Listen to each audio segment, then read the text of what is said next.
Do you ever have you ever run into someone you know at the airport? I've traveled so rarely in my life, Kyle. I've been to an airport 4 times in my entire 33 years of life. Well, maybe so my chances a 1 are in 4 slim. chance of who knows. have you travel much more frequently than I do? Not particularly. I haven't run into people I know. And then I have a weird habit of like trying to look for celebrities. Even though I know I'm not going to see them, especially in the places that I'm traveling to and like the destinations they take me to. It's like I'm not going to see anyone here that I know. But I had 2 experiences at the airport on my way back from Thanksgiving that I didn't get to mention that I think were kind of funny. I was waiting for my partner to get out of the bathroom, and as I'm waiting there, I see a family sitting down, and this woman and this man come up to them, and the woman says, like, "Oh my God, you guys, this is my cousin. Here he is. This is cousin Ben." Right. And wow. And yeah, it was like, obviously this is like the mom or like the older sister or something of the family that's sitting down here, like must have went to go get a snack or something. And then was just like, Ben, what? Amazing. What are you doing here? That's even, nobody talks about that. Maybe you do run into an acquaintance at the airport, but nobody's ever like, I witnessed somebody else running into their acquaintance at the airport. Felt special to see. Yeah, I witnessed a sacred moment. I witnessed a cousining. Yeah, the cousining has happened. And then that same airport, we had a super long layover. It was a layover in Denver.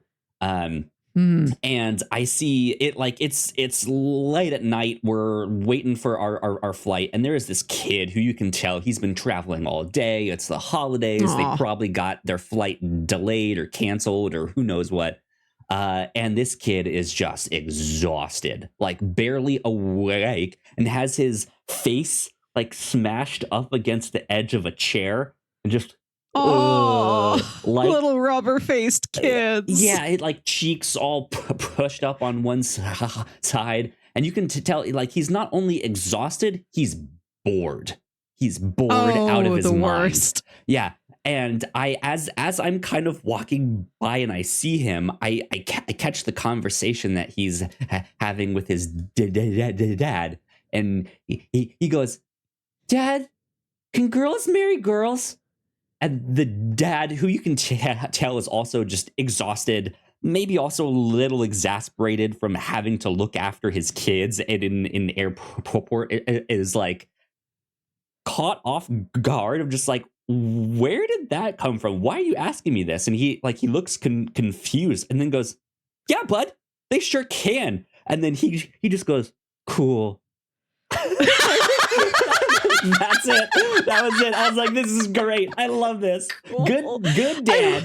There you go. I hope that gave the child some peace that night. Right? He was in deep thought. Just like last thing on his mind, exhausted, bored.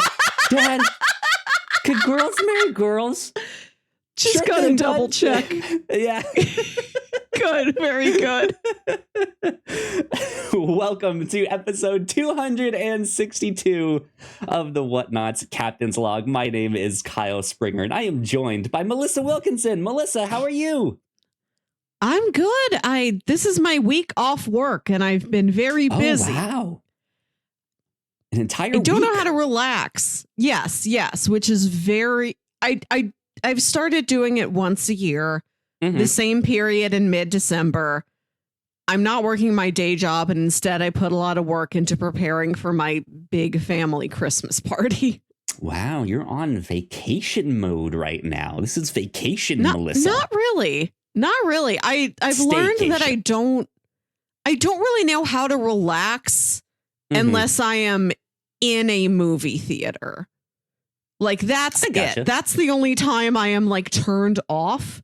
I think that's why I go to the movies so much. I went to the movie theater.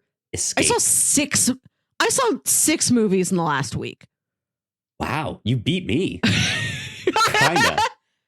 What's your number? We'll get to that. Well, so yeah, like I went to the movie theater 4 nights in a row this past week. Cool. So we'll get into that in a bit. And I've been catching up on TV shows and stuff like that. But yeah, that's the thing of like taking days off every so often. Usually everyone is like, oh, well, enjoy your time off. Like, you'll get to sleep in and relax. And like, honestly, that's usually not what like that. That's then your one chance to like go get all the errands done that you've been putting off. Maybe you have a dentist appointment on top of that. Like, who knows? And then yeah, you need to like get ready for something that's happening this weekend and this and that. And it's not a day off. It's never a day off. Never. Even if it is just like a whole week off. If I didn't insist on helping to plan this party, it would be much more relaxing. True. But it is your family tradition, though. This is what you do every year. So right. And I kind of have to help, you know? Right. I got to step up as one of the bigger cousins now. You know, I look at my life and it's like, I'm not married with kids, which I would like to be, but I realize that gives me space in my life that I can devote to something else. Yeah. And I look at my other older cousins and I'm like, you're at the age where like your parents may be ill or dying. You have kids, you have grandkids, like you've got so many layers of things to take care of. Melissa, like, one day you will be the cousin Ben. Like, hey guys, cousin Melissa's here. Wow. I will be found. I have enough cousins that I have sometimes ran into them in the wild. That is true. Interesting. See, I've never had that experience because most of them live out west and I've always been on the East Coast most of my life. So I'm closer. I think I have a cousin who lives in like San Antonio. Now I'm not sure if he's still down that way or not. But that's I've never like run into someone that I'm related to.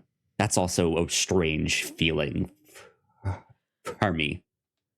Twice I have run into Jack and her mom at a grocery store. And then it's like, great to see you. Now we're just both in this Trader Joe's. And we have to like see each other buying groceries. I kind of have had that experience. There was a kid that I went to high school with, and we actually both got suspended at the same time. So we saw each other like walking in the office and like walking out and being like, suspended? Yeah. And then we went to the same college together, but we never had any of the same classes at the same time. So I would see him like at Kroger and he'd be like, oh, Nick, hey, what's that? You're getting whole wheat bread, huh? Cool. Interesting. Right. It's even for people you know very well, it is a weirdly intimate look at their lives. Right. Yeah. Especially me, because like I do all of my grocery shopping entirely alone. I've never been on like the same diet or eating schedule as any roommates I've ever had. So like since I have moved out of my parents' house, unless I'm like out doing things with my mom and we both need groceries, that's Melissa solo. That's Melissa in the wild. And for another person to see me in that state is strange. Are you a like purposeful shopper, or do you like to peruse? Are you like headphones in your own world, just shopping, comparing, couponing? Or are you like, no, precision strike? I know what I want. I need this, that, this thing there. Boom, next aisle. Here we go. I'm a bit of both. I can't do a headphone in public. That feels dangerous. I gotcha. I feel like then I'm like the visual gag in an action movie. where like Stanley You are is just mopping the floor and he Stanley, doesn't notice. Right. Yeah, He doesn't notice absolutely. a superhero brawl behind him. I don't want that to be me. I go in prepared with a list, but also I have this mindset of I have to make the most of every trip I'm on. So even if I have the faintest notion of, and for the next holiday, I might want to make this thing. I will like look at all the ingredients. I'm like, what if I need an energy bar? I got to study them all now. Yeah. And I spend so much time. Yeah. I feel like when it was just me, because now I do most of my shopping with my partner. Cute. When it was just me, yeah, I was like headphones in. I usually knew what I wanted, so I could just get the stuff and go.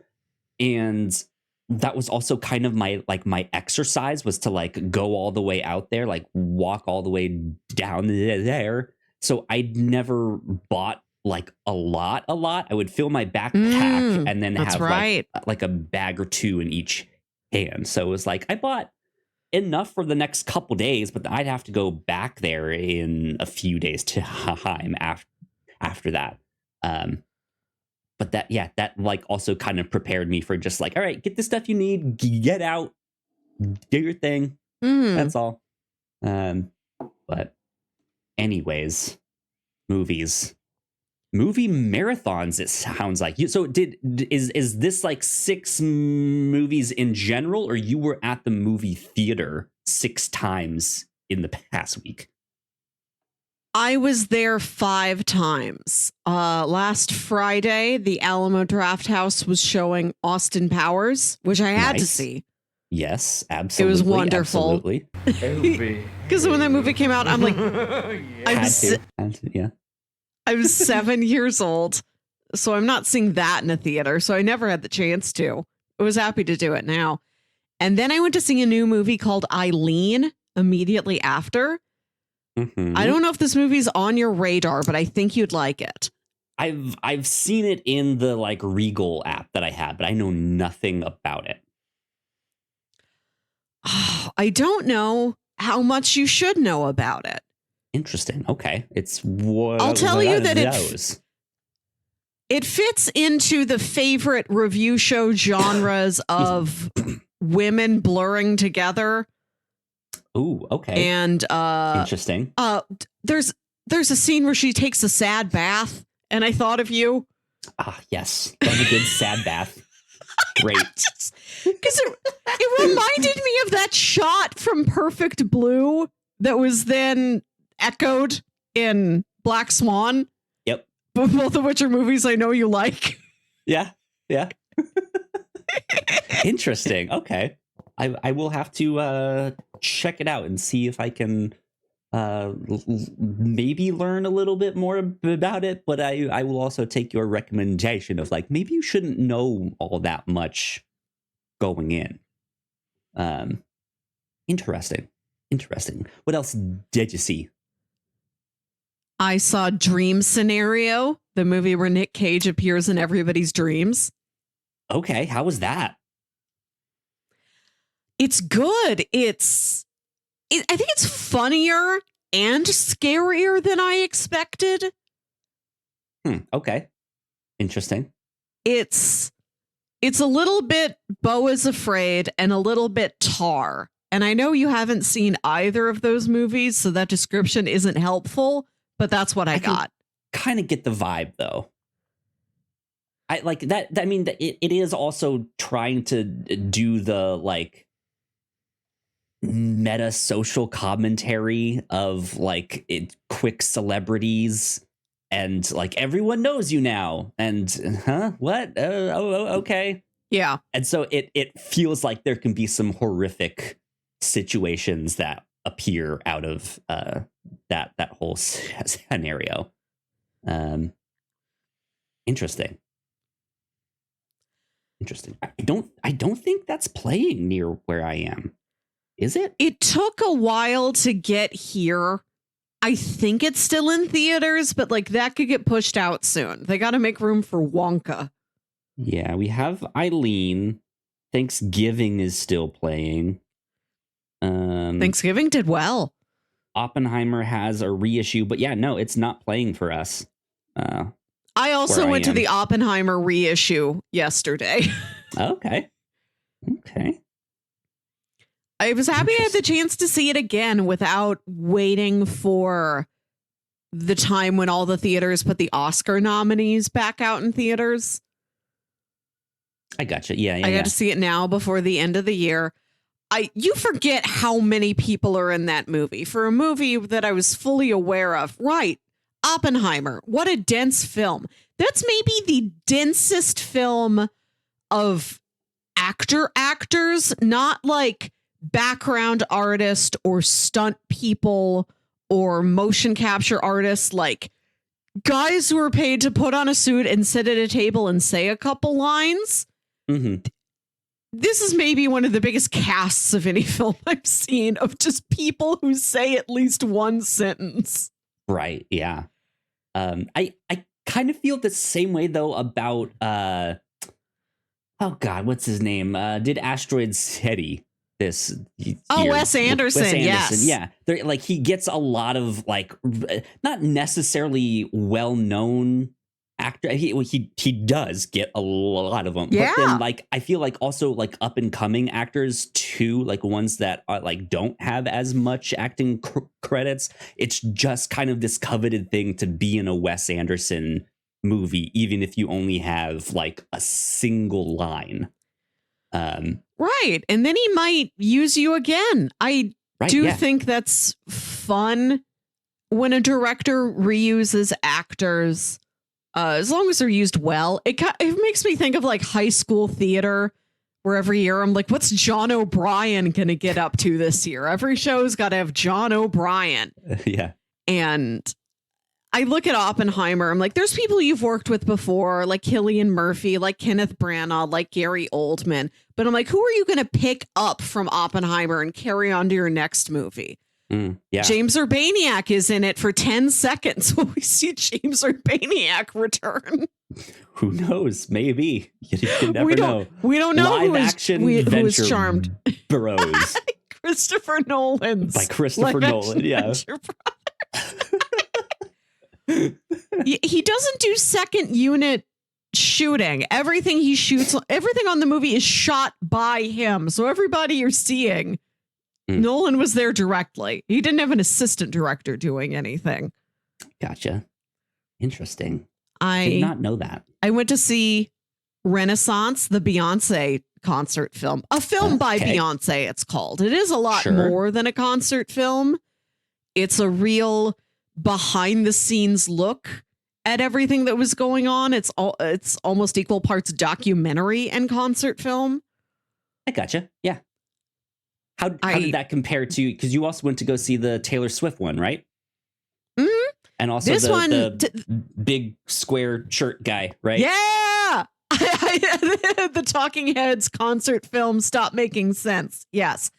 Those two are just concert films. Okay. The Beyonce one, like I said, that has behind the scenes footage, and it's more than one performance. I think the other two movies you mentioned are like 2, maybe 3 concerts filmed, designed to look just like each other and be edited together as backup footage. I gotcha. Like you can't, except for when her sweat level changes, you can't really tell when it's footage from one night of the Taylor Swift concert compared to the next night of the Taylor Swift concert that they edited together.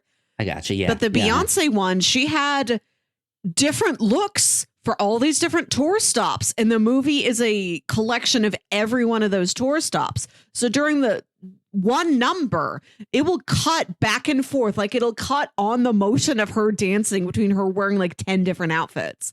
Huh. Interesting. That's fun. It's pretty cool. I don't have a specific personal connection to Beyonce. It was like when I saw the Taylor Swift concert yet, but right. She's not one of my cousins. But like I went to the Taylor Swift concert movie with a friend who like went to see this concert like 3 times, was leaning over, telling me all this fun facts.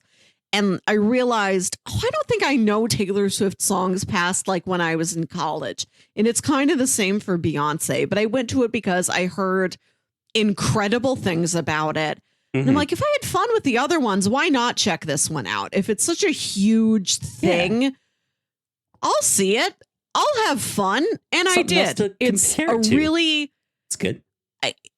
I'm happy that she spent so much time on what it takes from the crew to get one of these shows put together. Like she spends time talking about all the technicians and electricians and hair, makeup, costume people, the food, security, like everybody that it takes to put together a show that huge, and shows you like the massive screen she's performing in front of is like all these different panels linked together. And she's like, people, hooking together these super heavy panels, being up on the catwalks and everything. She's like, people risk their lives putting together shows like this.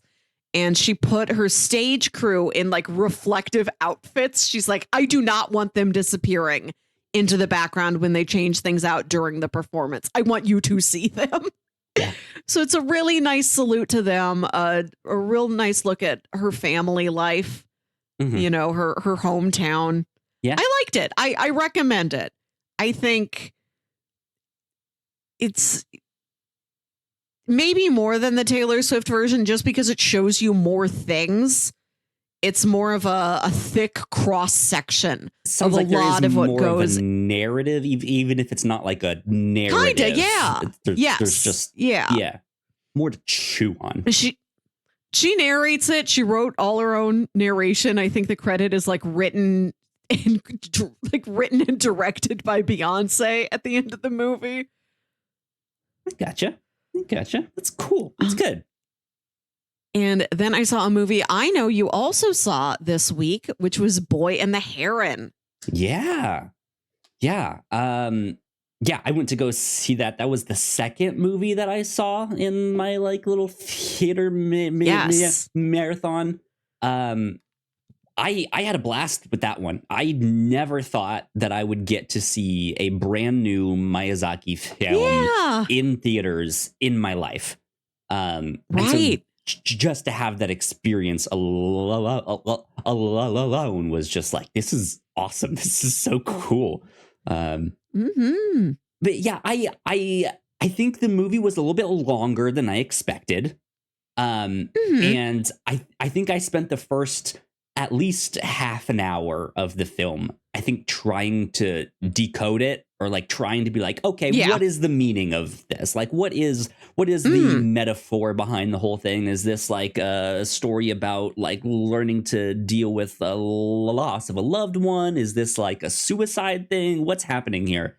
And then as it got to that like 30-minute mark, I was like, it keeps changing. It feels like it keeps switching up, and I don't know if I should be looking for a meaning in this. And so I was like, all right, I'm just gonna let the whole thing like wash over me. And almost instantly, I had a much better time and was like, this is fantastic. The art is incredible. The story is just so imaginative. It was a blast. Did you see it subbed or dubbed? I saw it in IMAX because I never thought I'd have that experience with a Miyazaki movie. So I thought, since I'm going in for a really visual experience, let me go with the dubbed version so I can really soak up those visuals without also reading subtitles and having one thing distract me from the other. Gotcha. I saw it subbed. So I saw the original Japanese.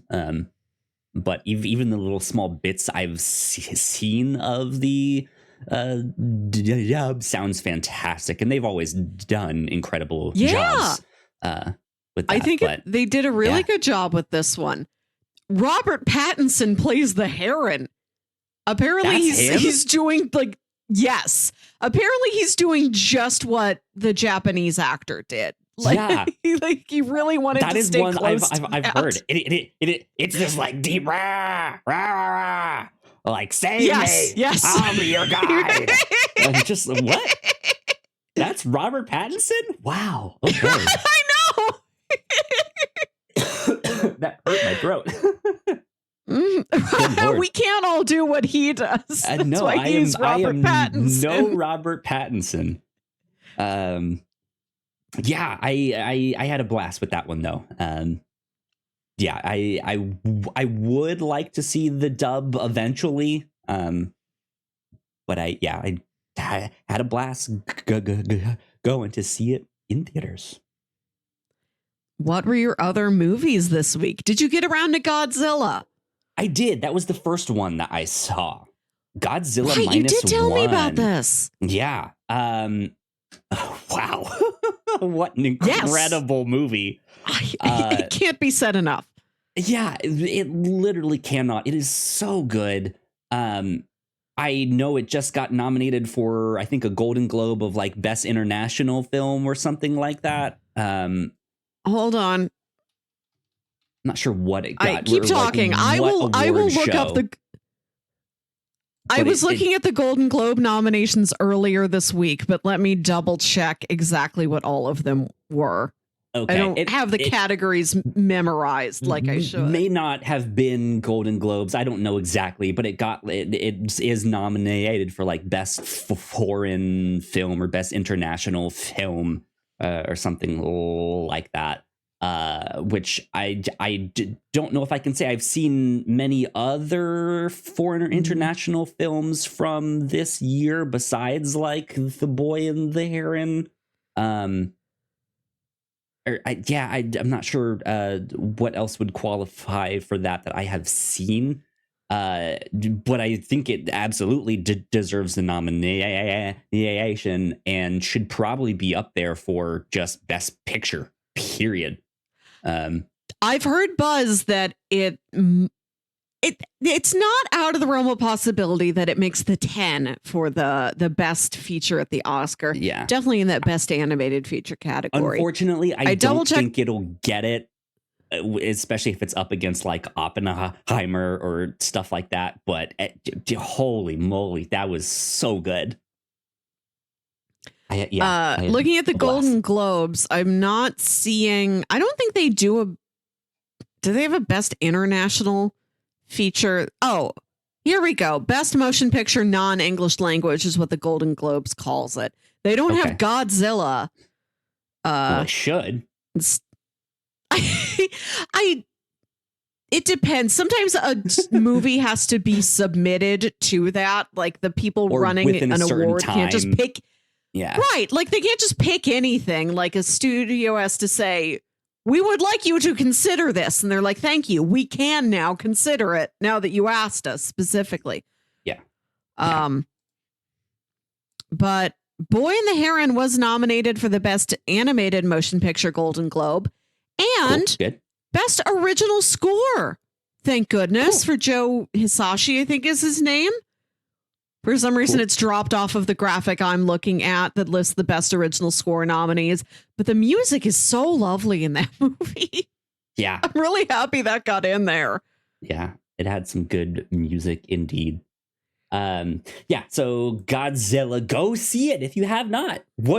Stop listening to this podcast, go see Godzilla. Yeah, it is so good. It is up. It has to be in my top 5 for like my favorites of the year. I already mentioned Boy and the Heron. Our third night, we went to go see. It was like the 20th or 25th anniversary of Tokyo Godfathers by Satoshi Kon. Yeah, how was that? That was awesome. So that is my like Christmas movie that my partner and I watch every year. We now have 2 Christmas movie traditions. When we put our tree up, we watch Jingle All the Way. And then as our first, like, let's actually like sit down and watch this one, it's Tokyo Godfathers. And Satoshi Kon is one of my favorite directors. And so to get to see one of his movies on the big screen is fantastic. I know earlier, like a couple months ago, we both separately went to go see Perfect Blue in theaters. That's another one of his. But yeah, now I've gotten to see two of his movies in theaters, which is fantastic. And I think they're doing Paprika in like a month or two. So maybe I'll go see that one just to be like, I've seen another one of his. Ha ha! There we go. Good. And then nice goals. Yeah, I don't know if they've already done Millennium Actress or not, or if that would be coming up even further down the road. But I that is the one that I'm least familiar with. I've seen it once. Right, me too. But yeah, I would like to go if I can complete the set. I think that'd be fun, you know? Yeah. So I saw Millennium Actress when I was like 13 or 14. It was one of the few anime movies that came into my Blockbuster. Interesting. So of course I rented it, but in hindsight, I'm like, I was too young to grasp what that movie was. Yeah. It felt a lot more straightforward, but it's also not. They're doing some interesting things where like these two reporters or whoever are interviewing this actress, and her recounting these stories then turns into the movies that she was starring in. But the reporters are still there, like on set, on screen with her, like still trying to get the story. So there is some like interesting time shift, meta shifting. I don't know what the right word is, but it was not as like mind bendy as Paprika or Perfect Blue. And it was a lot more self-serious than Tokyo Godfathers. So that was the one I was least interested in. But yeah.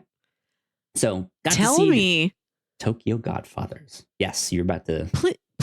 Please tell me about the next movie you saw in theaters, John Woo's Silent Night.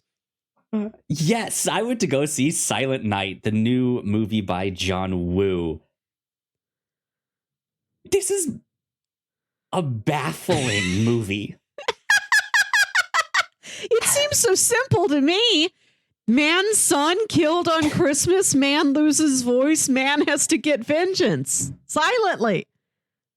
I don't know if I'd say it's a good movie. It was okay. It was fine. The one that came out last year, Violent Night, where it was like it's the Home Alone, but what if Santa had to beat up the bad guys and all that stuff? That was so much more fun, so much more entertaining, ridiculous in that aspect. This was just a little too self-serious. It really feels like an experiment. And in that sense, like I respect John Woo for like sticking with the experiment, sticking with the bit, and making a feature length film out of that. That's kind of neat. It feels like something you would get in like a college film class as like a prompt, like make a short film that's dialogueless, or make a short commercial, right? And it feels like it would be a good experiment or a good exercise in that scenario. I don't know if it's really worth it for a feature-length film. There were a couple times where it was like, you could have just said the line. Like, what do you do? Like, come on, what are you doing? Like, there's a scene after what you just explained, the premise of the guy's son gets killed by a random act of gang violence. And he also gets shot in the neck, and so it destroys his vocal cords. And so sometime after, while he's at home and everything is reminding him of his kid, the soccer ball that was left out in the yard, the presents that are still unwrapped under the tree, right? Like he's kind of just retreated into his garage and is drinking and won't talk to, I mean, not that he can talk, but he's like not communicating with anyone. And his wife should still be able to speak, but she doesn't. And there is a time where she is slightly late for work and looking for her keys, and instead decides to text him, even though she's like 10 feet behind him, looking at him, like, hey, have you seen my keys? I'm late for work. And she texts it to him, which I get. There is like this emotion, like he's not doing so well. You want to give him some space. Like, I get that. But at the same time, like, you're late. Just at like, hey, have you seen my keys? Right. And then go about your day. Like, you could have said that. It just felt ridiculous. Whereas like, why are you texting him? He's literally right there. Yeah. Like, we don't need to make everybody besides the protagonist live up to the Silent Night theme. Sure. Okay. And there are a couple times where she is consoling him where a word or two does slip out. Two words. Yeah. In the whole movie, like a character speaking, there's maybe 3 or 4 words spoken. The other, like you get information. It's like emotional context. They might text each other and it'll like have their text on screen. You'll hear a like radio news thing to like let you know like what's happening in the town, and like the gang violence is on the rise here and blah blah blah blah blah, you know. And yeah, he sticks to the bit is the thing. But then kind of beyond that, I felt like everything was just kind of mediocre. The action was okay. I wouldn't say there was great choreography. The stunts were fine. I wouldn't say there was anything that was like stand out about them. There wasn't any really good set pieces like John Wick level. Like, even just the set is gorgeous. Like, they had one room at the end of the movie that like could have been. It's like, okay, now we're getting somewhere with that, but you barely see it.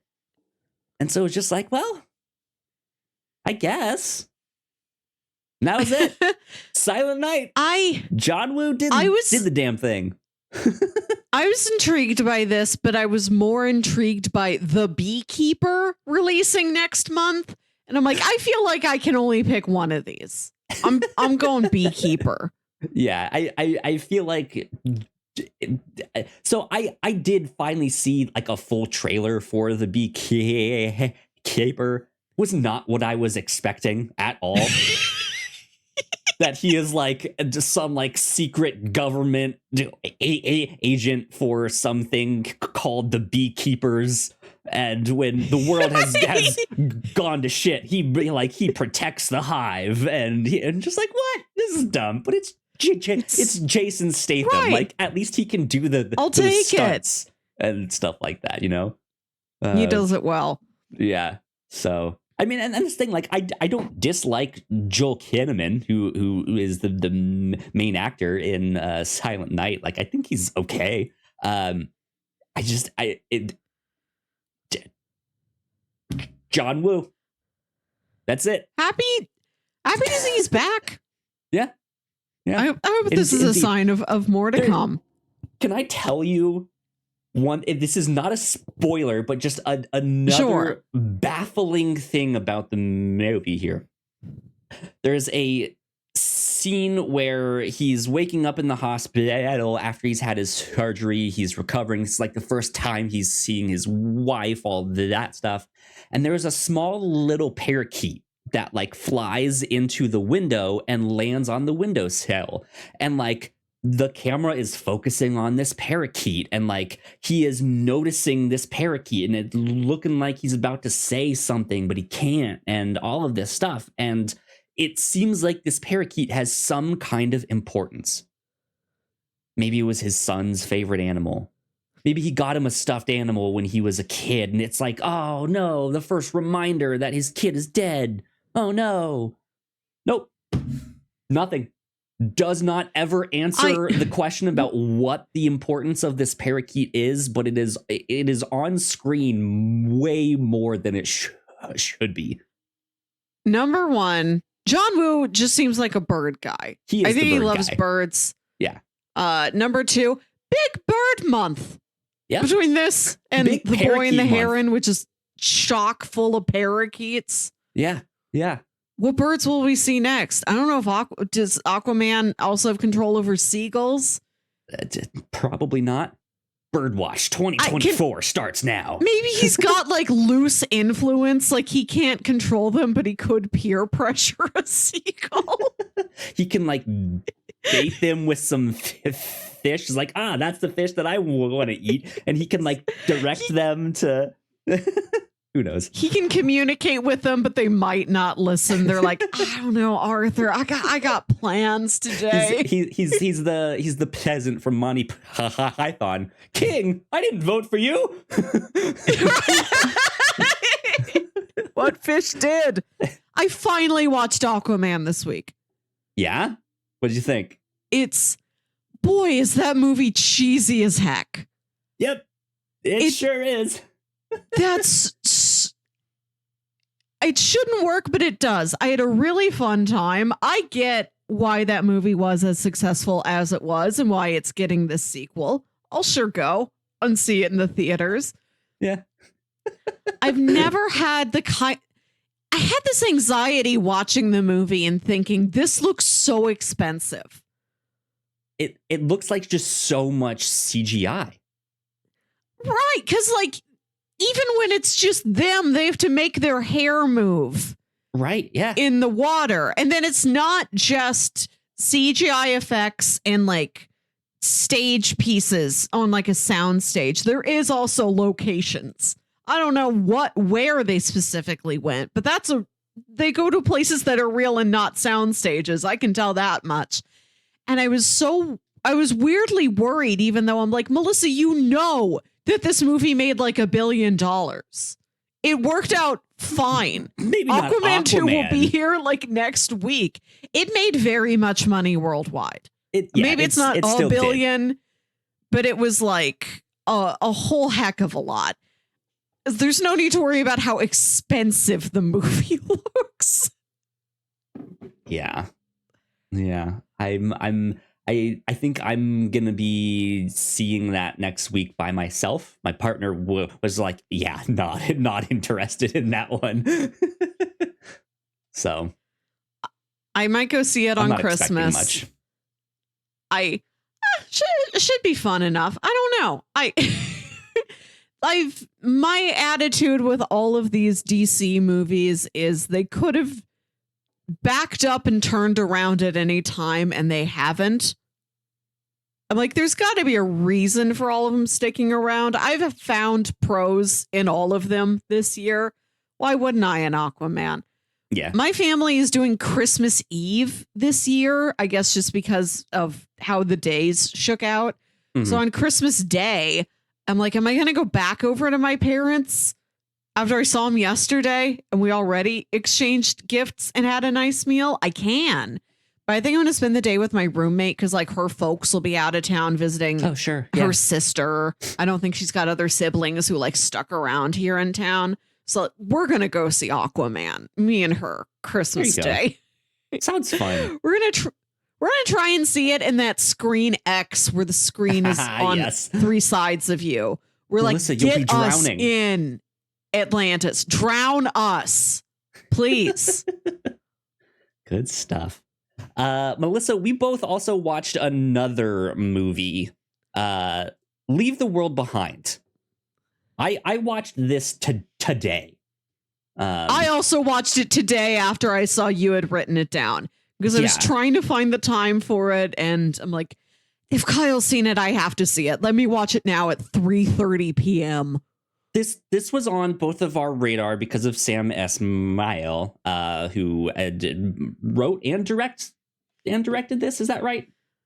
Yes. It's based off a novel. So he at least Okay. adapted it. I gotcha.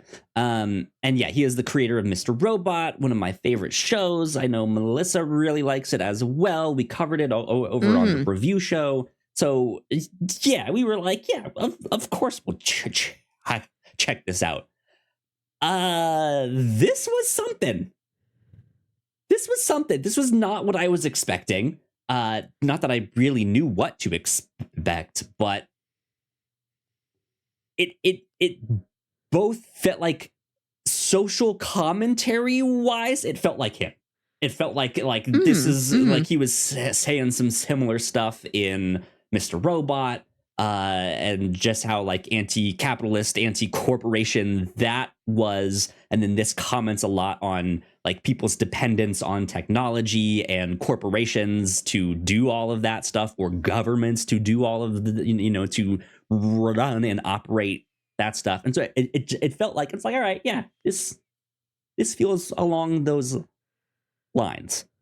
But then it also felt like an M. Night Shyamalan movie. Yes.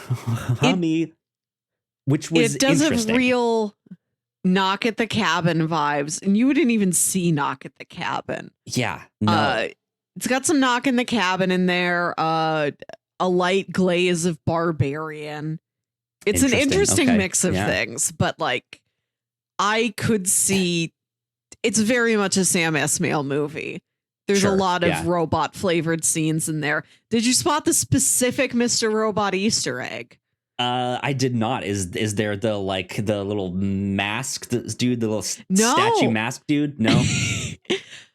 When Julia Roberts' daughter wakes her up in the morning, like, Mom, help, I can't watch Friends. The TV is down. The internet's down.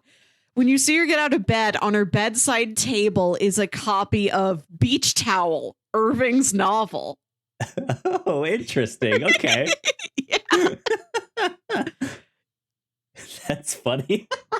Yeah, I was expecting like maybe in that like big wall of DVDs that they're like, you would have had like the Mr. Robot complete collection somewhere in there.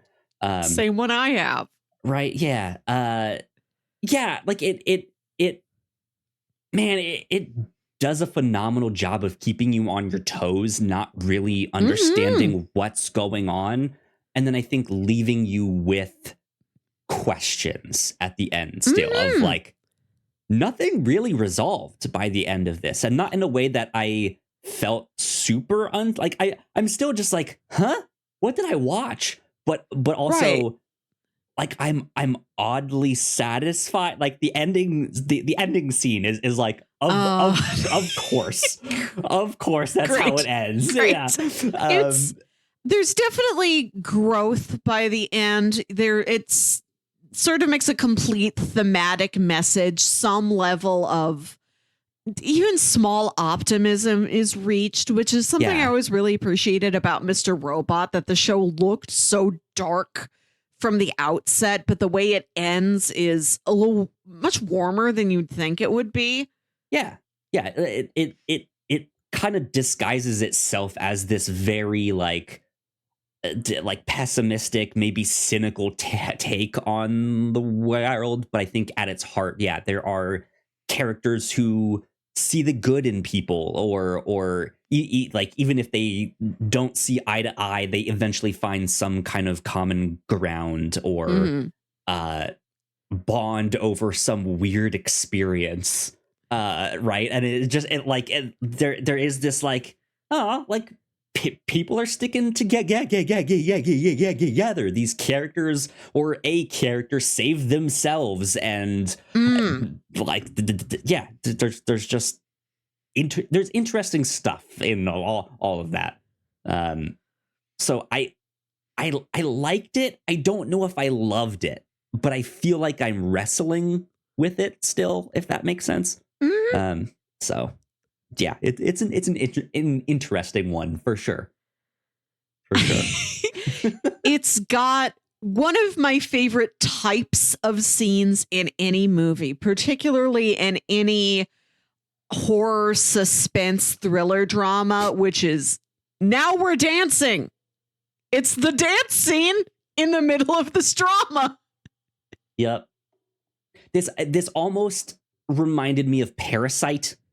I feel like Parasite comes to a much, I don't want to say better, but a more complete conclusion. Yes.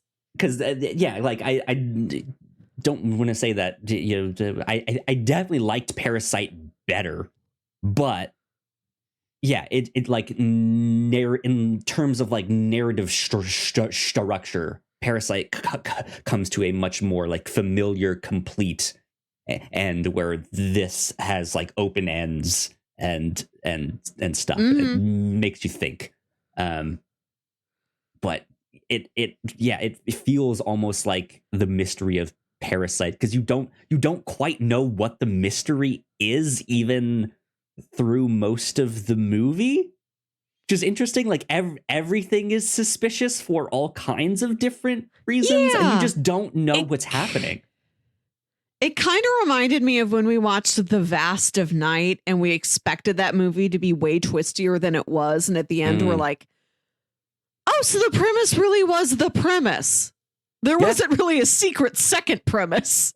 Right, yeah. There's not like some secret third family who's staying at the house. There's nothing like that, right? Which would be wild. If it went full barbarian, then there would have been more and more families. Oh no. Yeah. Interesting movie from Sam Esmail. Very happy to see it. Good stuff. I have some TV shows to talk about, but do we want to take a quick break for housekeeping? Yeah. And then we can come back and do that stuff. Sounds good. We will be right back. Here at the Whatnauts, we make multiple different shows, and a lot of hard work goes into making them, so we would love it if you check them all out. If you enjoy our shows, patreon.com/thewhatnauts is the best place to show your support. For just $1 a month, you can get early access to episodes, and at our $3 tier, a Patreon exclusive podcast, The Pilots Club. You can even get a shout out and thank you on most of our shows at the $5 tier. And if you're one of our patrons already, thank you so much. It means the world to us. You can find out more information on our website, thewhatnauts.com, as well as your favorite podcasting platform of choice. When you type in The Whatnauts, all of our shows will pop up right there. Just don't forget to give us a nice rating and review if you like the shows. You can also find us on YouTube and Twitch for video versions of the shows, trailer reactions, and live streams. And lastly, we have merch. If you want to grab yourself a shirt or a hoodie or a mug or something else, head over to thewhatnauts.com/store to pick up some merch today. All right, we are back. Once again, a big shout out to all of our Patreon supporters. We love you a lot. Thank you. Thank you. Let's see, right here on the Captain's Log, we should note that this is the final episode of the year of 2023. Don't worry though, don't be sad. We'll be back in the new year, we promise. But last week here on the show, we had our Rotten Tomatoes movie game, which is always a lot of fun. It's a little bit of a longer episode, maybe a little bit of a boring one if you don't want to hear us say a bunch of numbers, but we have a blast with that one every year. Yes. It's great for like big movie nerds, especially people who want to know what the movie calendar looks like ahead of time. It runs from December to December, so we prime you on every movie coming out through the end of November 2024. Indeed. Not every movie, but a whole heck of them. Good chunk of them, and we try to predict their Rotten Tomatoes scores. So every year we look back and see how we did on the year prior, and then try and predict the ones for the coming year. It's a blast. Over on the Whatnauts review show, we already had our final episode of the year for that, in which we talked about a Bob's Burgers holiday special. We talked about, I believe it was season 8, episodes 6 through 7, entitled The Bleakening. And it was just a fun, light, burger-filled, breezy holiday special. that we got to talk about and chat about. It was a lot of fun. A lot of fun indeed. I think I skipped right over the Pilots Club. So Patreon supporters this month on the Pilots Club, we talked about Unicorn Warriors Eternal, which is Genndy Tartakovsky's latest cartoon of Samurai Jack and Dexter's Lab fame. If you are an animation nerd, I highly recommend you check out that show.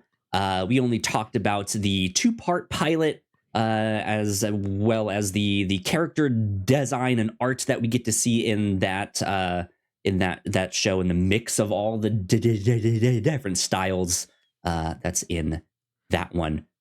So that is a lot of fun. Not much has been happening over on the Reactor Core as of recent times. We have a Loki season 2 and the Marvels spoiler cast.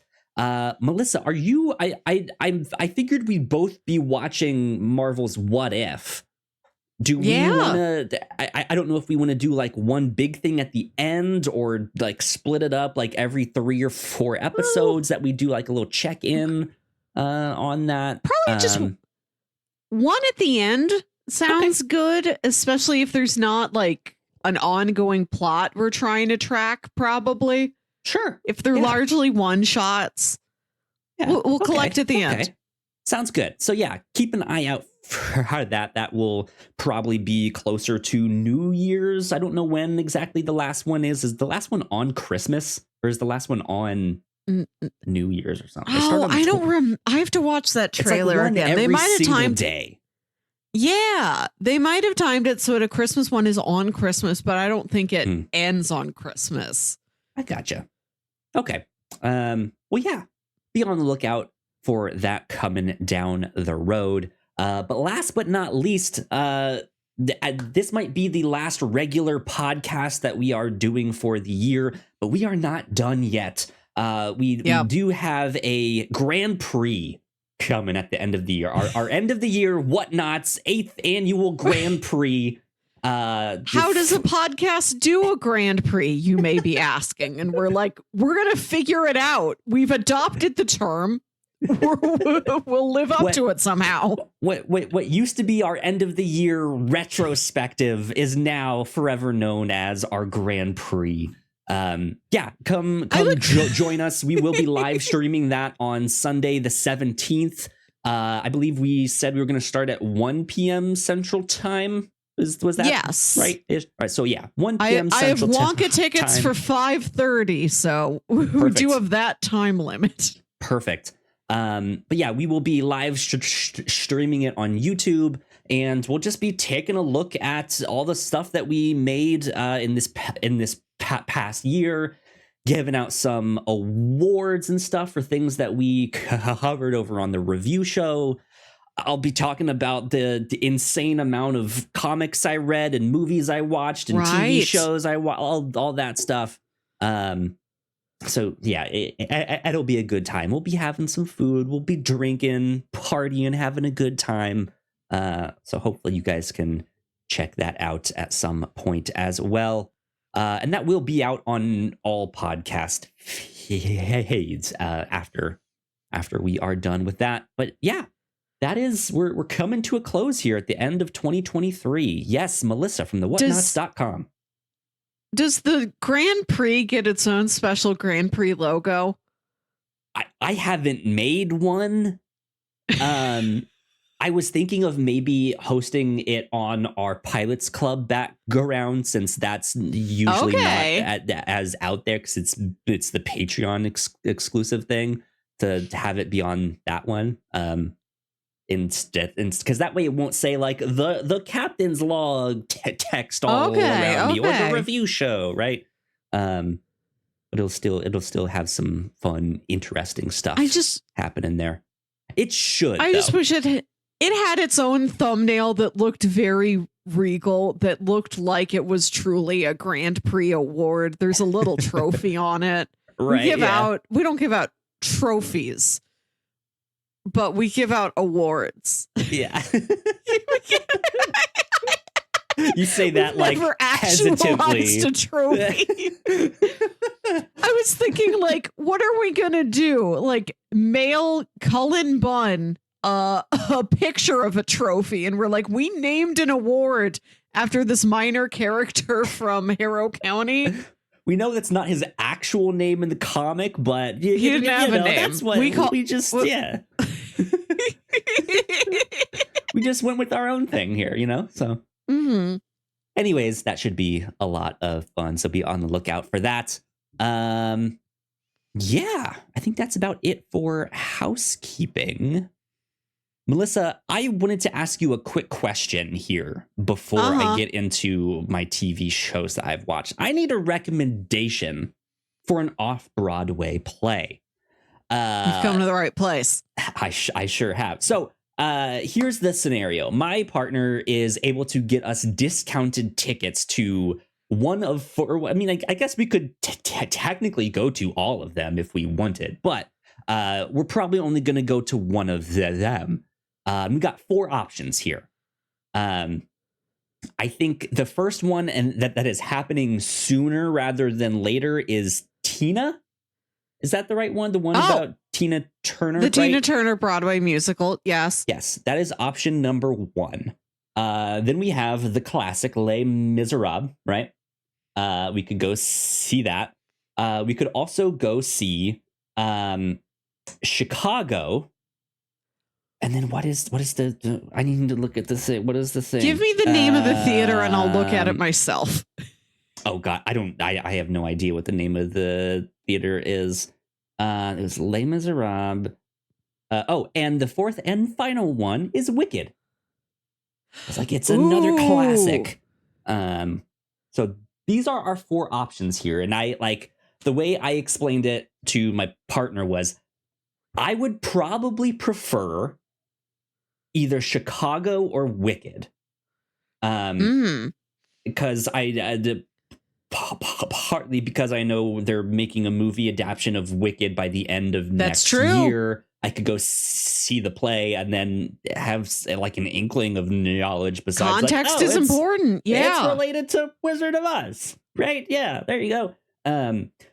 Chicago, I've never seen the movie, but I know people really like that movie.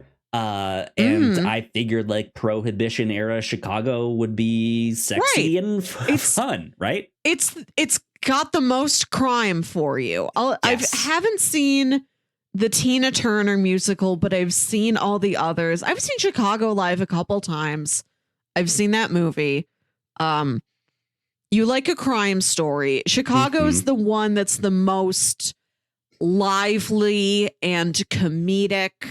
The most not frenzied, but if you got like the quickest pace to it, there's it's snappier numbers. To it, yeah. Right. It doesn't have as many like, and now we'll slow down for a ballad. Like Les Mis is much slower.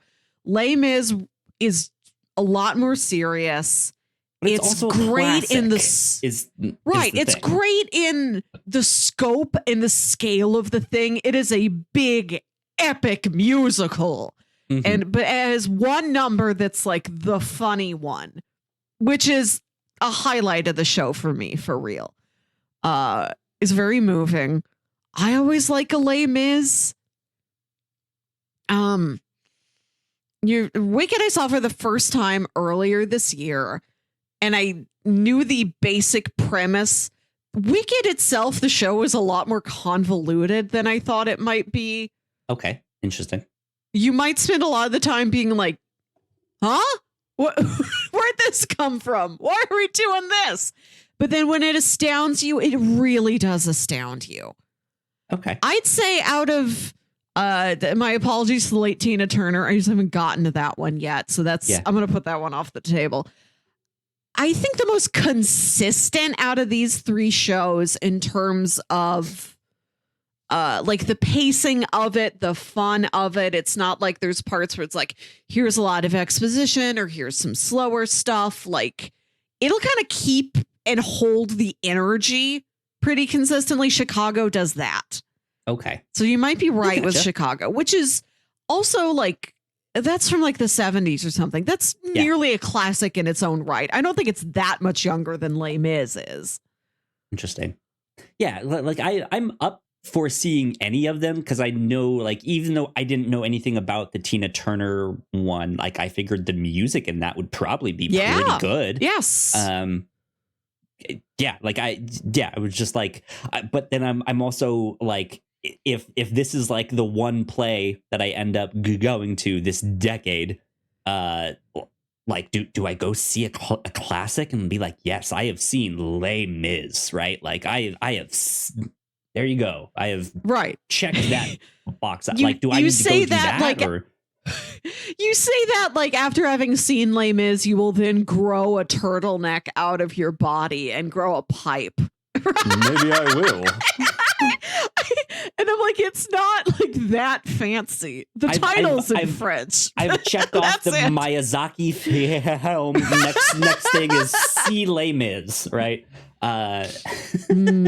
So yeah, like I'm up for any of them, but like, of course you do. I had said my personal preference probably would have been Wicked or Chicago. Right. You liked Newsies when we watched it. You liked it well enough. Yeah. It might be closer to Chicago in like tone, in the liveliness of it, the vim and verve.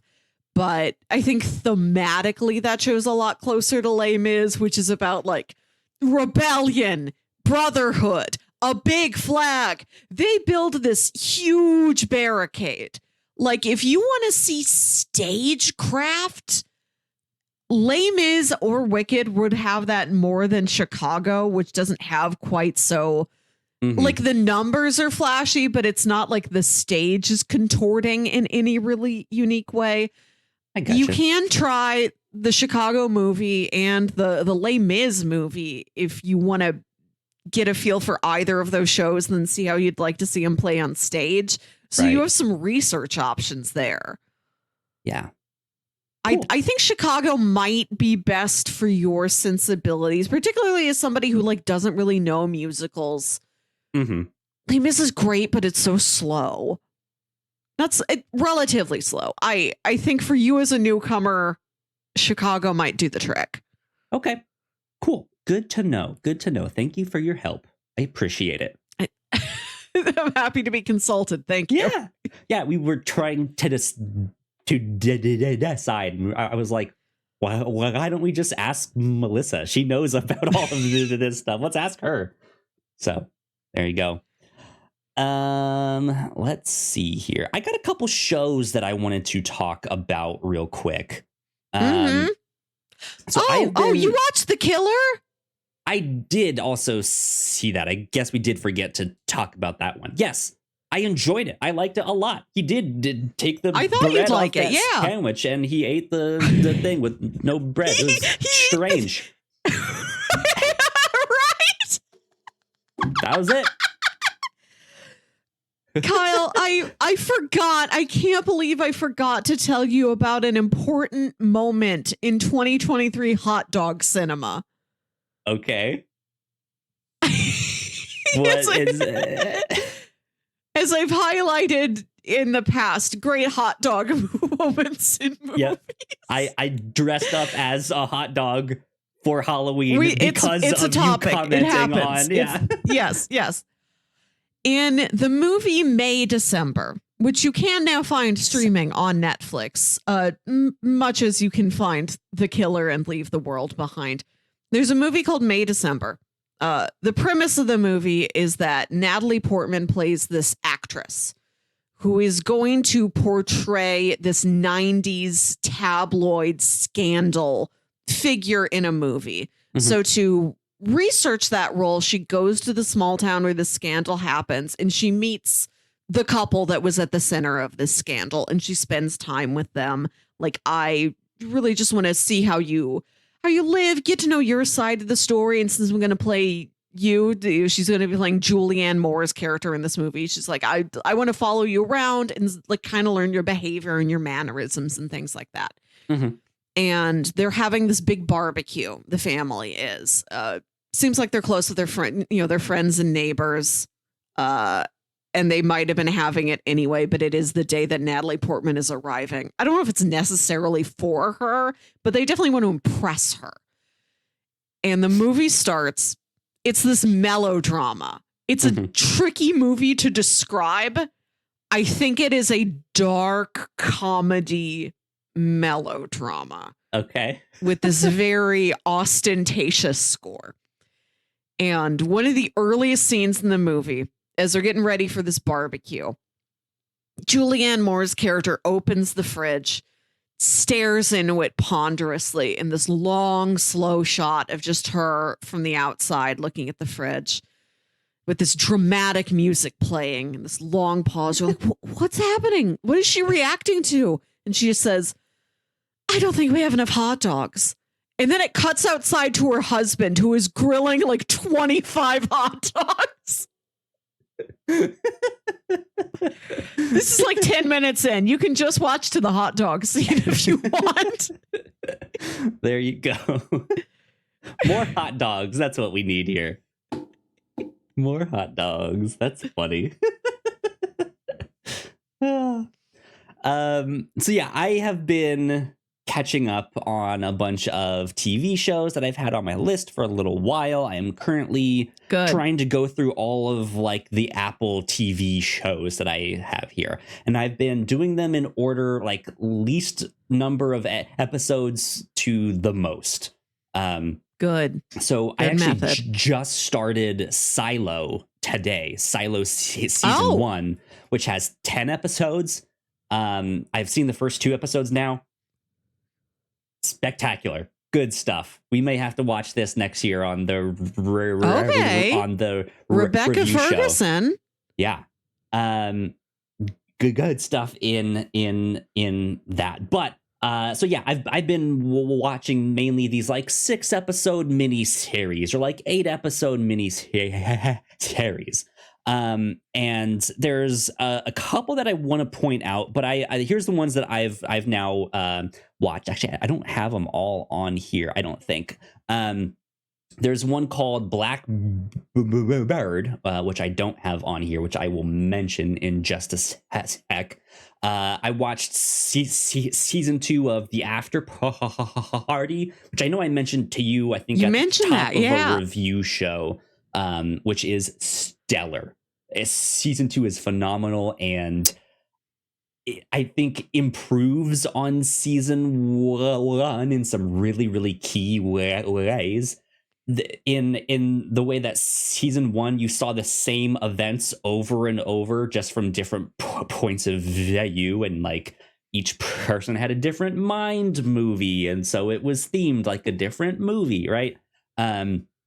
They still do the whole mind movie thing, but each character is often at like different parts of the party or doing stuff, so you're not necessarily seeing the same thing over and over and over, and you often like see a bunch of circumstances that lead up to them coming to the party, rather than like it's the same thing over and over and over again. So it kind of helps to just be like, yeah, I guess season 1 was kind of repetitive, even though I had a really great time with that show. They kind of fixed that, and they do not only do they do more genres, but they do different time periods. They do like a 1940s like Humphrey Bogart detective story. They do specific directors. I will say they do a very blatant Wes Anderson. It's like, I've heard about that one. This is Wes Anderson. Yeah, it's really good. But in those 2 shows that I just mentioned, there is, let me see if I can look up this guy's name, because he is now on my radar in a way that he was not before. After Party season 2 cast. Here we go. Let's see here. We have Paul Walter Hauser is the actor's name. I know that name. I'm certain I've seen him. If I can't you conjure look his him up, face. if you look him up, he might be familiar. He's in a few things. I don't really know him from anything, except for now these two shows that I've seen him in. But in the After Party season 2, he plays the ex of one of the characters who also happens to he thinks he's a detective because he's read a few Reddit posts. He's the like home detective, like I can solve this case. And he's the one that is the like 1950s style cool detective. And he is like one of the funniest characters in that show. He's hilarious.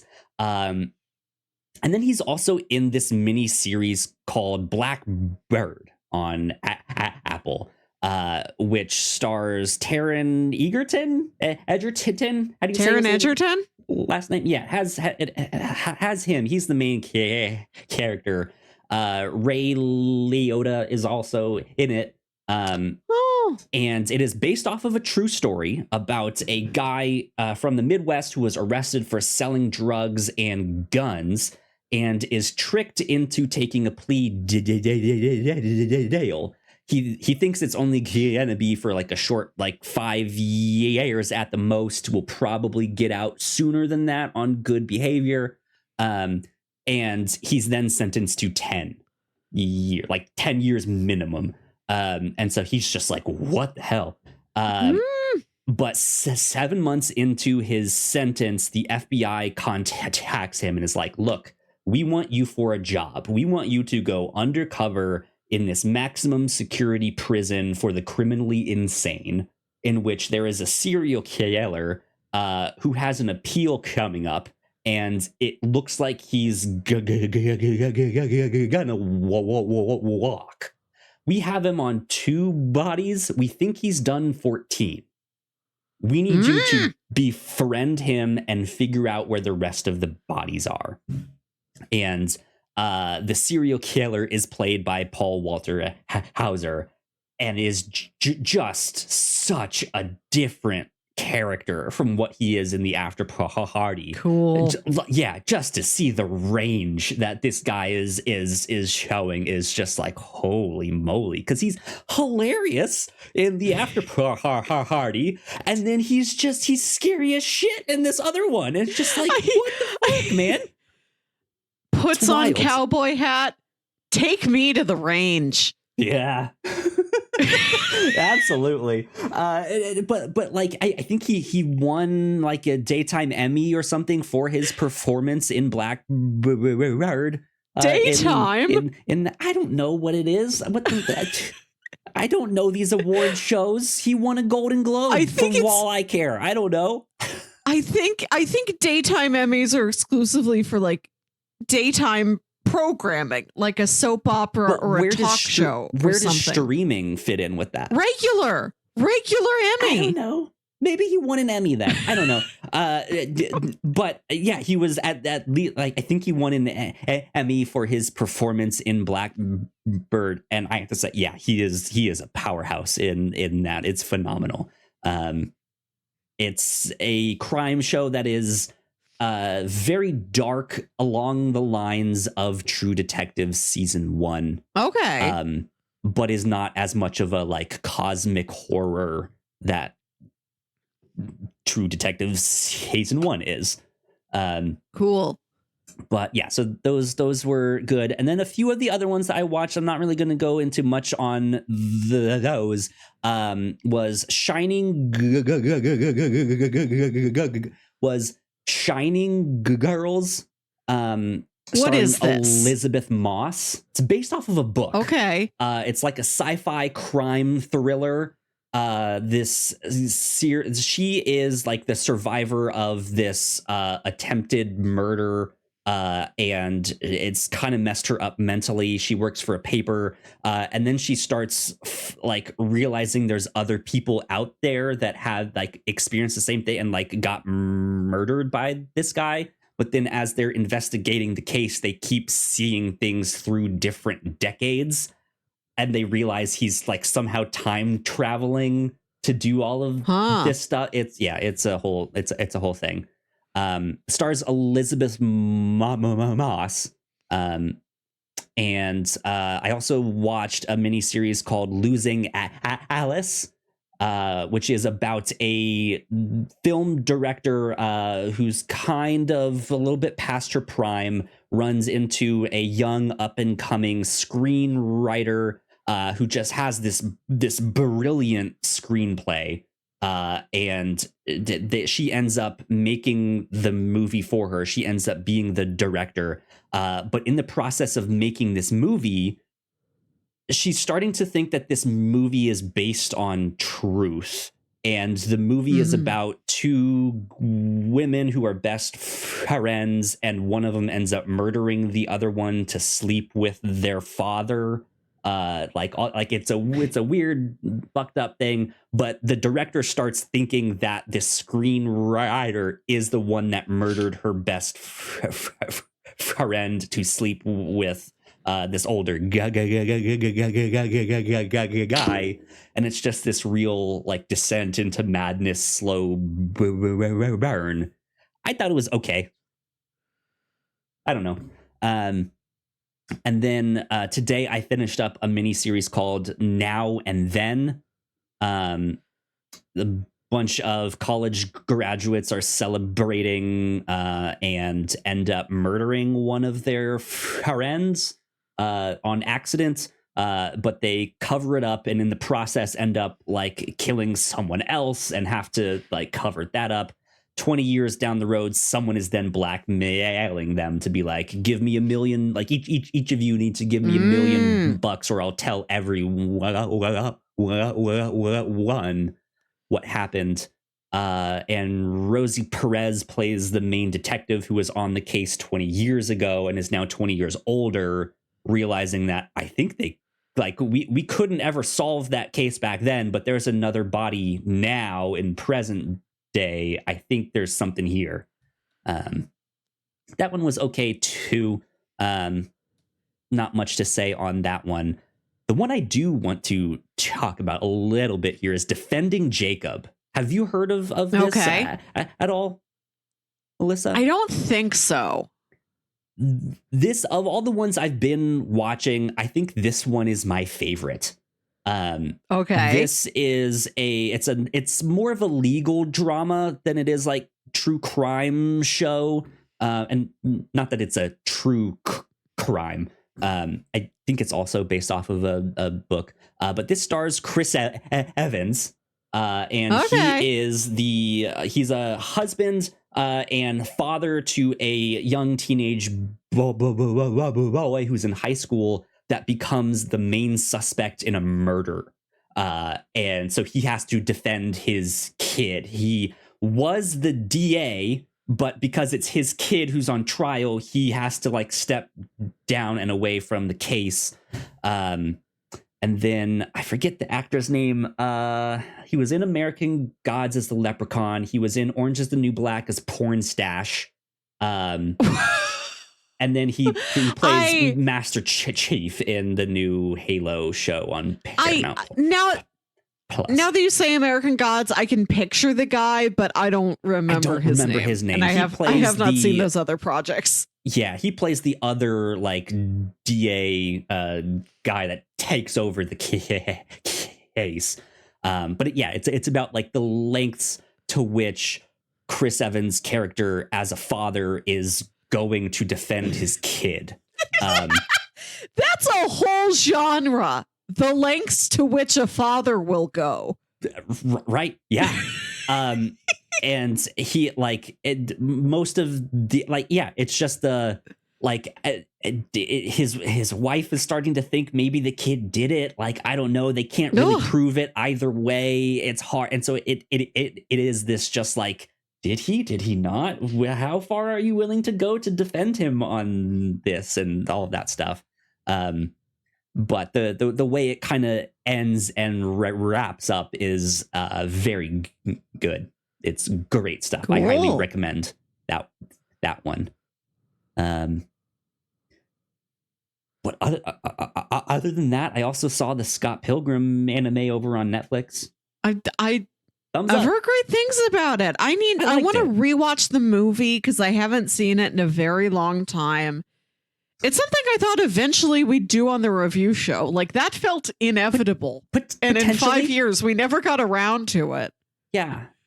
It's an interesting one because it doesn't follow the plot of the movie, which I've heard the initial based off the comics, but I also haven't read the comics. So I don't know how closely it follows that. I have heard the premise of Scott Pilgrim Takes Off and what makes it different from the movie. Yes, the first episode will feel very familiar. I even have to say, like, I was kind of unimpressed by that first episode. I was like, this is kind of slow.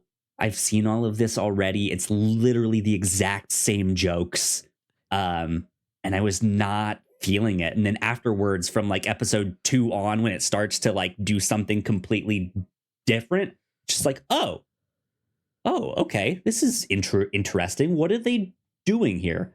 And yeah, I ended up liking it quite a bit. So cool. That's all I have to say. I haven't really been watching any TV. I watched the first episode of that Continental show on Peacock, the John Wick spinoff.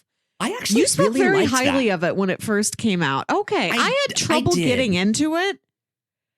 I know the like Mel Gibson is in that. I know some people who have said like I refuse to watch that because he's in it. And so it kind of got overlooked. I ended up really liking it. I thought it was pretty good. Like for a show that is a spin-off of a really successful movie, I was kind of expecting them to kind of skimp out, especially with it being on Peacock. Like maybe the budget wouldn't be that there exactly.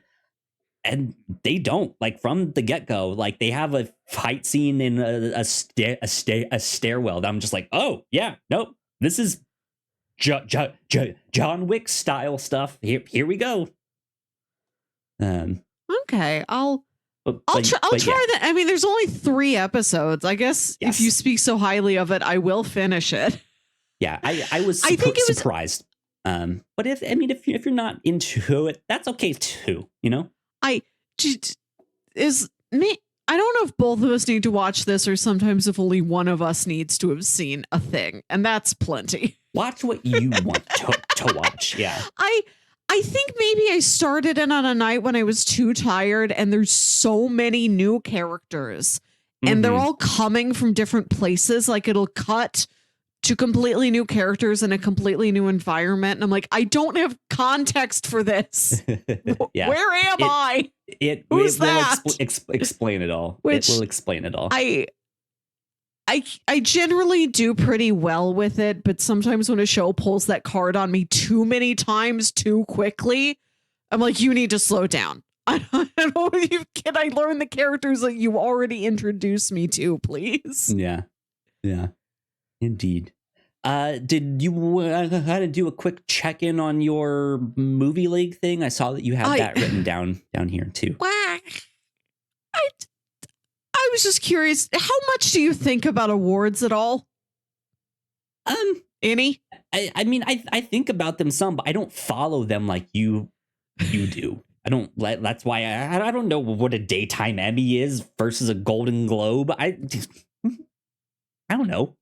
I'm really learning this year. I mean, I could tell you the big ones: Oscar, Golden Globe. See, the Golden Globes do film and TV. And the important thing is that they separate their movies into drama and comedy / musical genres.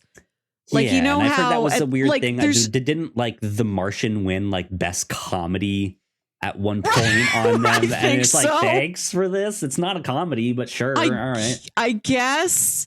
Like they might nudge something into comedy if like drama is too full one year. I'm not exactly sure. The only year I ever like watched the Golden Globes was the year Lord of the Rings Return of the King won a bunch of stuff. So my knowledge is 20 years out of date. I gotcha. That's the goal. That's the Globes. And then like I knew an Emmy and a daytime Emmy. But this year, because I'm doing the Vulture Movie Fantasy League and you get points for nominations in all of these different awards bodies, I'm really following it now. Like the season kicked off with the Gotham Awards, which are some independent critics body in New York City.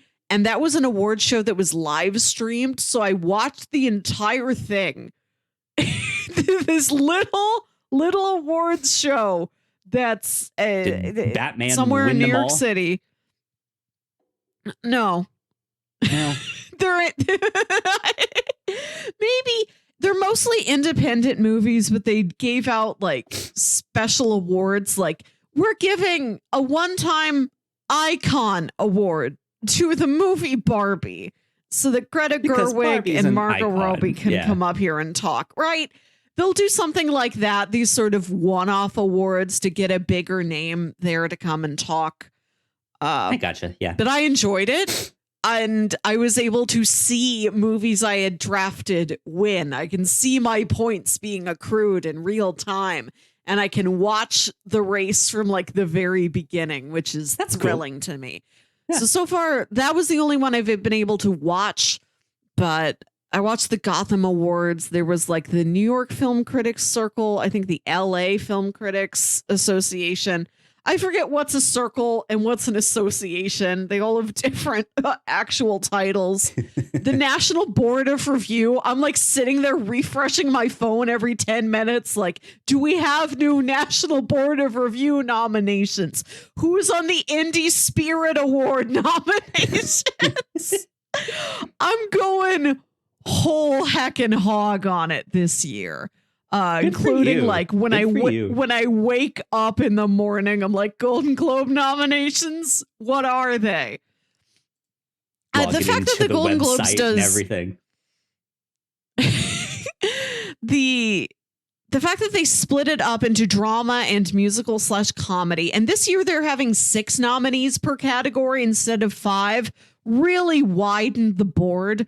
So we're getting these nominations for these performances that I feel like might slip under the radar otherwise. Like, where are the leads at? You've got Barry Keoghan in Saltburn. Sure, You've got Joaquin Phoenix and Beau is Afraid.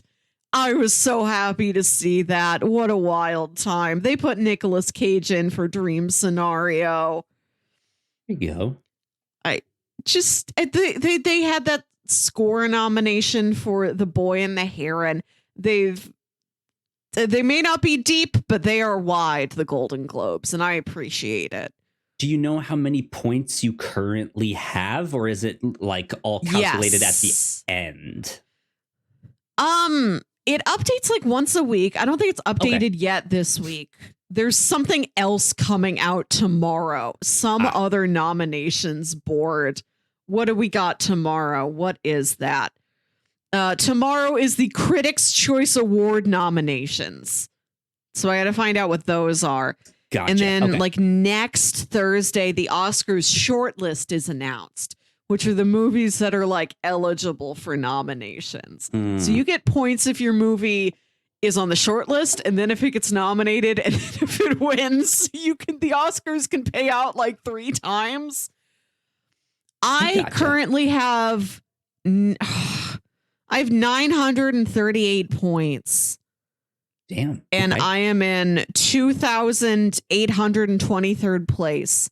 And the person above me in my little league has 1,192 points. And they're at 822nd place. So there's a huge gulf here.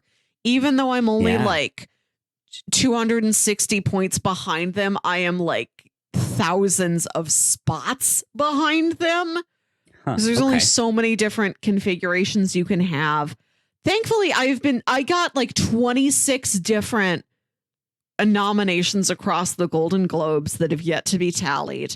I'm hoping those will count. I did get some good value picks. I'm getting a lot out of Anatomy of a Fall, Poor Things, American Fiction, The Holdover. Now that we're into the bigger awards, not like the little indie awards. Barbie's really getting real Getting some nominations points, and yeah. not like a one-off, a special icon. This year, we acknowledge Barbie outside of any categories. For the America's Favorite Toy Award. I didn't have a good, so you get points for awards and nominations, and you get points for box office performance. And I've not had a good box office player. I thought Wish might be able to do that for me. I thought Wish would do well enough in a couple different categories. I'm like, this could do well at the box office. It's like a big Disney animated musical that's coming out on Thanksgiving. It surely won't win, but it'll get nominated maybe in some animated categories. And the fact that it's a musical gets you Best Original Song nominations. And a movie can have 2 or 3 of those in like in one show. Like Barbie had like 3 songs nominated at this Golden Globes. But Wish did not perform very well, and people have not liked it very much, which was something I could not see when I tried to draft this in September. So like, I wish I did not spend 15 draft dollars on that, and I would have picked like a Boy and the Heron instead. Yeah. Because at that time, I'm like, surely this will be a big Oscars, like this will be a big awards play, but I don't know how wide of a release it's going to get. Right. Or like how wide of an audience though, right? Like like certain things you think are gonna perform don't, or ones you don't expect to just like skyrocket up there. I'm hoping like May, December has been having a real run, which that's such a weird movie that nobody was sure how well it was going to perform. So I'm very happy for it, but I'm like, the award for most hot dogs goes to May, December. I'm really rooting for everything. I'm so excited for things I like wish I could have fit on my list. I don't know, my list was, I put so much work into it, and I don't feel like it's well designed at the end of the day. Not everything's paying off, so I'm really relying on like 5 of my 8 movies to carry the entire draft. Well, hopefully this means next year you'll have some like working knowledge going in to help guide you to be like, maybe these ones instead, or maybe those ones. I hope I can close a gap. I have some picks that nobody else in my group got. Of course, they have picks I didn't get. Yeah. I really regret not drafting the Taylor Swift concert movie purely for the box office dollars. Yeah, I'm like, why? I'm not drafting anything that it doesn't have at least some sliver of awards potential, and concert films really don't. But boy, is that thing made its money worth in the draft with the box office points. Absolutely. Thank you for indulging me. No, yeah, and letting me talk about this. Of course, like I said, if you are welcome to play next year, if this is something you want to try your hand at. Definitely. Indeed. Well, I guess to wrap things up, 2 quick Marvel news things on here. Marvel announced a brand new animated show coming in 2024 called Eyes of Wakanda. I don't really know much else about it besides that, but cool. I'd be excited for a show in Wakanda. Yeah. And last but not least, Spider-Man Freshman Year has been renamed to Friendly Neighborhood Spider-Man. Intriguing. That's all I know. I wonder if they thought, if we're naming it Freshman Year, are we stuck with him only being in freshman year, and then we rename the show and it's Spider-Man sophomore year and junior year and senior year, and we don't think we're going to get 4 seasons out of this? So give it a title for all seasons, for all years and all ages. Yeah, I'm wondering, especially with the kind of shake up at Disney, as well as the new stuff being enforced because of the writers and actors strikes. There's like production changes to an extent that's like, we'll just wrap this up in one season here. So let's maybe change the name, and it can be here it is. Here's your little show. And then they're working on something else for down the road or something. Who knows?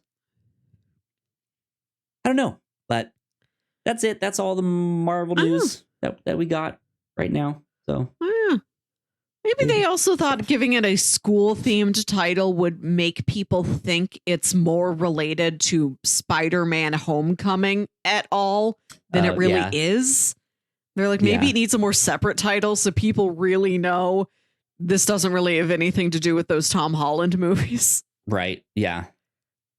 So is he not voicing? I don't think so.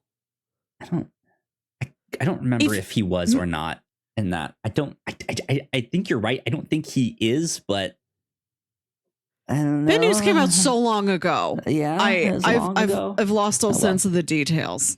Anyways, that's it. That's all we got.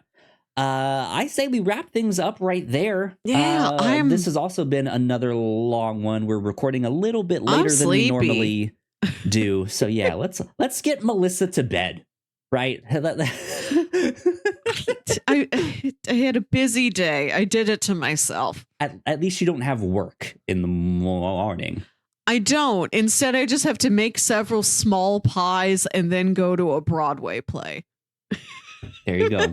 Busy day for Melissa. She needs her rest. So let's end the podcast right there. This has been It's for 2023 on the Captain's Log. We hope you enjoyed it. Thanks for sticking around. Thanks for checking us out. We appreciate it.